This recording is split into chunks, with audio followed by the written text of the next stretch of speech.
దేవునికి స్తోత్రం. అందరికీ వందనాలు. మనము పరిశుద్ధాత్మ శక్తితో ప్రార్థన చేస్తున్నాము అన్నదానికి గుర్తు ఏంటి అంటే, మన హృదయం నిండా వాక్యం ఉండాలి. ఆత్మపూర్ణలమై మన ప్రార్థనలందు ఎల్లప్పుడూ కృతజ్ఞతాస్తుతి జోడించబడి ఉంటుంది.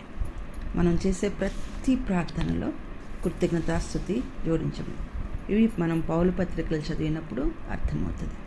ఎఫెసీ పత్రిక 5వ అధ్యాయం 18వ వచనం, కొలసీ పత్రిక 3వ అధ్యాయం 15 నుంచి 17 వరకు, ఫిలిప్పీ పత్రిక 4:6, కొలసీ పత్రిక 4:2, ఇంకా ఎఫెసీ 1:15 నుంచి 16, ఫిలిప్పీ 1వ అధ్యాయము 3 నుంచి 4 వరకు, కొలసీ 1వ అధ్యాయం 3వ వచనం, 1వ దశలోనికె 1వ అధ్యాయం 2వ వచనం, 1వ తిమోతి 2వ అధ్యాయం 1వ వచనం, 2వ తిమోతి 1వ అధ్యాయం 3వ వచనం, ఫిలెమోను 1వ అధ్యాయం. వీటన్నిటిలో కూడా ప్రార్థన, కృతజ్ఞత స్తుతి జంట పదాలుగా జోడీగా కనపడుతున్నాయి.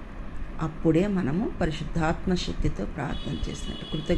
మన ప్రార్థనలో కృతజ్ఞతాస్తుతి మిళితమై ఉన్నప్పుడే పరిశుద్ధాత్మ పూర్ణమై పరిశుద్ధాత్మ శక్తితో ప్రార్థన చేసినట్లు. దేవుడు అలాగను మనల్ని అందరినీ చేయనుగాక. ఆమేన్.